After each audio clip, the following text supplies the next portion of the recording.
کچھ دن ہے میں گزرا ہوں جناب والا یہاں روڈ سے، تو جناب موٹر سائیکل پہ اب ایک داڑھی منڈا مجھے کہتا ہے اب چھد مولوی کے آگے چھد ہیڑی کے داڑھی ابالا۔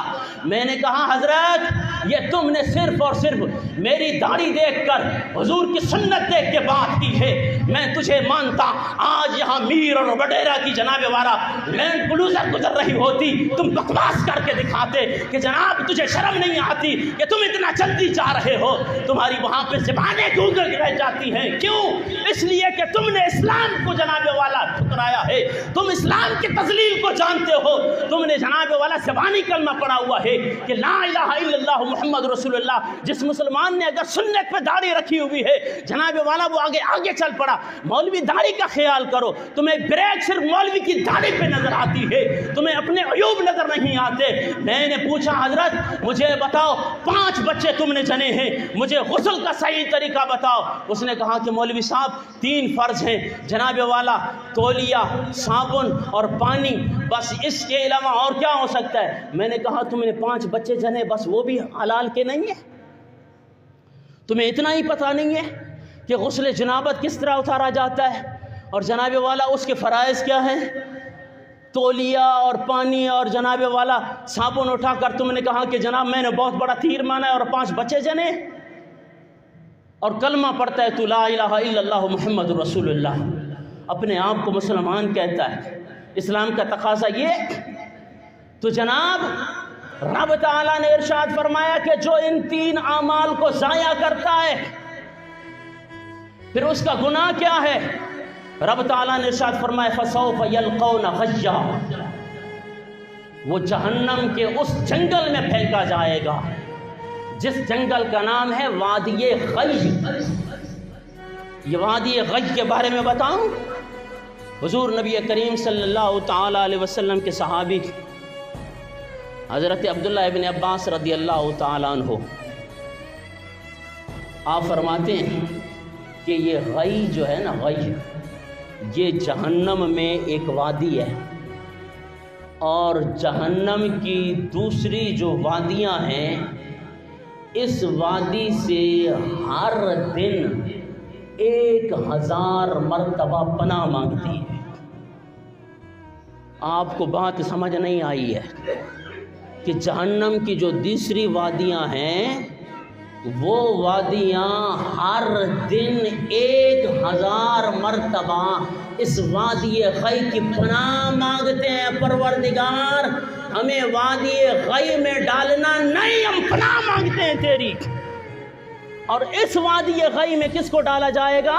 جو 5 وقت کی نماز پڑھتا ہے لیکن اپنی نماز کو ضائع کرتا ہے، جن کو فرائض کا پتہ نہیں ہے، واجبات کا پتہ نہیں ہے کہ نماز کے اندر فرائض کتنے ہیں، نماز کے اندر واجبات کتنے ہیں، کون کون سے ایسے اعمال ہیں کہ جن کے کرنے سے نماز ٹوٹ جاتی ہے، اور کون کون سے ایسے اعمال ہیں کہ جن کے کرنے سے جناب والا سجدہ سہو لازم آ جاتا ہے۔ مسلمانوں نے سیکھنا ہی نہیں ہے۔ اب یہ وہ 3 اعمال ہیں جن میں سے روزہ ہے اور پھر غسل جنابت ہے۔ میں نے کہا کہ جس بندے کو اپنا غسل جنابت اتارنے نہیں آتا سنت طریقے پہ، وہ پھر اپنے مرے ہوئے باپ کو غسل کیسے دے گا؟ اسی لیے مولویوں کا دروازہ کھٹکھٹایا جاتا ہے، جناب ابے کو غسل دینا ہے۔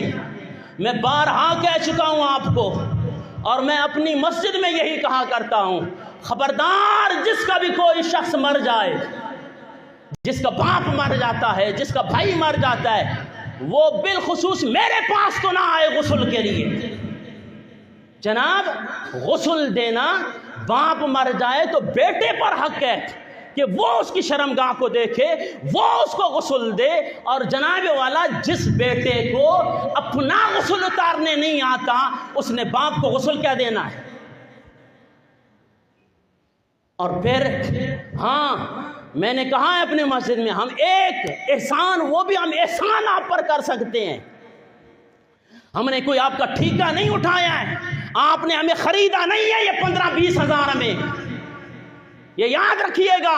شاید آپ اس گھمنڈ میں ہوں کہ جناب مولویوں کو ہم 10-20 ہزار تنخواہ دیتے ہیں تو یہ ہمارے نوکر ہیں. نہیں، تمہاری نمازیں تباہ و برباد ہو جائیں گی، تمہارے جنازے تباہ و برباد ہو جائیں گے اگر تم نے مولویوں کو اپنا جناب والا نوکر سمجھا.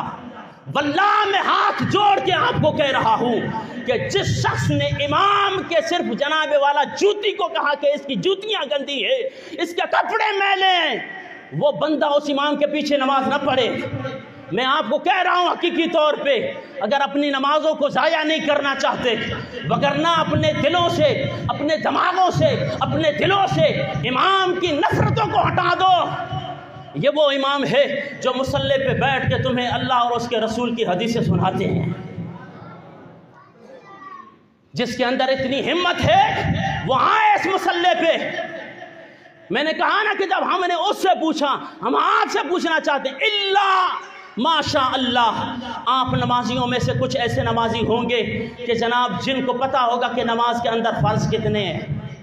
اب جس بندے کو یہ پتہ نہیں ہے کہ نماز کے فرض کتنے ہیں اور نماز کے واجبات کتنی ہیں، کون کون سے ہیں، اس نے نماز خاک پڑھے نہیں ہے.